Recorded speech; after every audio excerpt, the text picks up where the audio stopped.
El Señor esté con vosotros. Lectura del Santo Evangelio según San Marcos.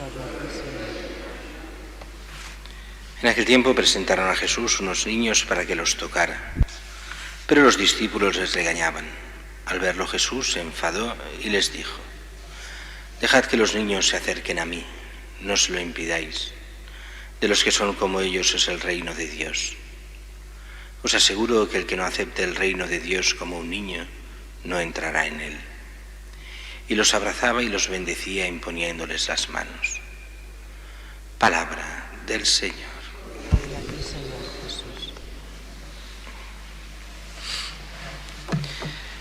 La primera lectura de hoy, ya acabamos con esta lectura, esta carta a Santiago, nos habla de uno de los temas que pocas veces salen en el Nuevo Testamento, que es la unción de los enfermos. ¿Está enfermo alguno de vosotros? Llame a los presbíteros de la Iglesia que recen sobre él, después de ungirlo con óleo en el nombre del Señor. Esta unción con el aceite, más la oración sobre los enfermos, es el sacramento de la unción de enfermos.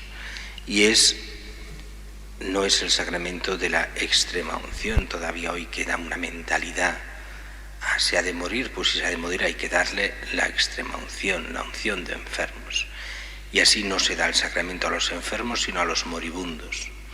Y en algunos casos ya a los muertos. Y dices, pues no es eso, no es ese el sentido, ni muchísimo menos, de este sacramento.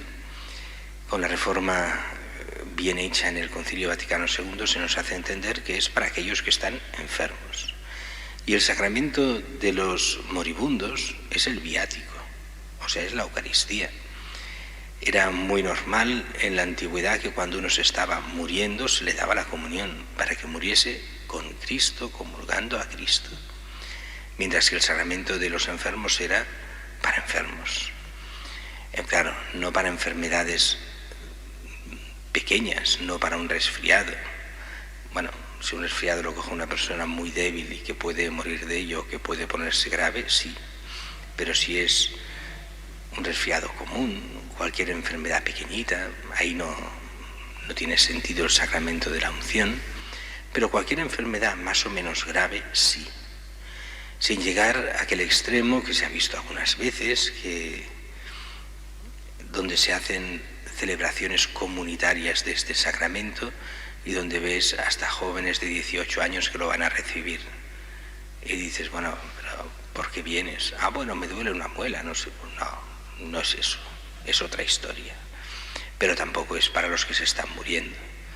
Que estás muy mal, también te lo daremos, pero está para que Dios actúe, y actúe a dos niveles. Actúa a nivel físico, que ayude en la curación de los enfermos, y a nivel espiritual, para que sane espiritualmente a los enfermos. Las dos cosas que pueden ir juntas o no, y que Dios hará lo que quiera y lo que sea más oportuno en cada ocasión. Y el segundo tema, aunque hay más de esta primera lectura, es la corrección fraterna. Hermanos míos, si alguno de vosotros se desvía de la verdad y otros lo encamina, sabed que uno que convierte al pecador de su extravío se salvará de la muerte y salvará un sinfín de pecados. Esta oración, esta corrección fraterna bien hecha, de cara a aquellos que se pierden, de volverlos a llevar al buen redil, y que es propia de todo cristiano, sobre todo con aquellos que más conoce, que aprecia, que sabe que puede hablar con sinceridad, pues es una de las mayores obras de misericordia que se pueden hacer, que es corregir al que se equivoca, pero corregirlo para el bien, no desde la vanagloria, no desde un puesto superior, sino simplemente para llevarlo a Cristo, nada más que eso. Mientras que el Evangelio de hoy es un Evangelio un poco extraño, difícil a veces de entender. Es Jesús le presentan unos niños. Aunque es verdad que en algún otro Evangelio se presentan como niños mucho más pequeños, aquí no se nos dice, se dice niños. Y niño en el sentido general eran de 0 a 12 años. Niños. Y los apóstoles se los quitan de encima. Dice que le traen para que los toque. Se supone que los padres o parientes traen estos niños para que Jesús los toque. Es el signo de la bendición, De hecho, Jesús lo hará después, les impondrá las manos en signo de bendición, y es lo que le piden. Y los apóstoles, como los judíos en general, en aquella época se despreciaba a los niños. Los niños solo sirven para molestar, los niños no cuentan, no son nada ante Jesús, que se larguen aquí, no pintan nada.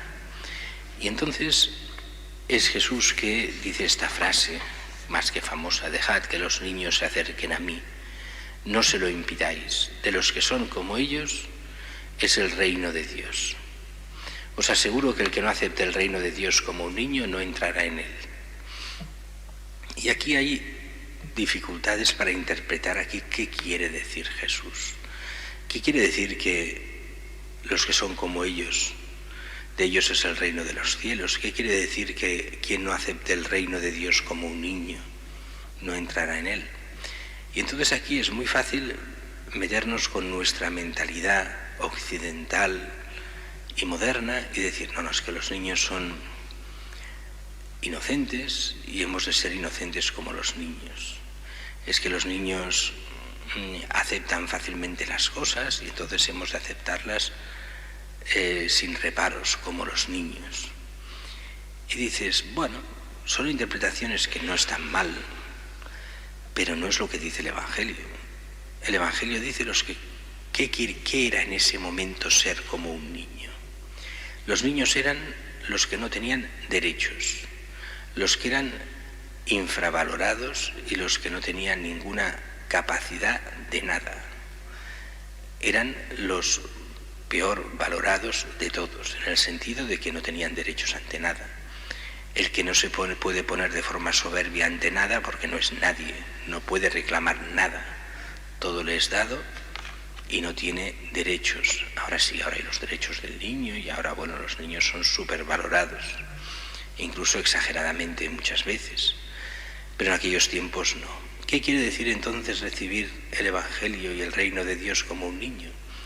Pues quiere decir simplemente que aquel que se pone con soberbia, pensándose que es alguien ante el reino de Dios y ante Dios, no tiene nada que hacer.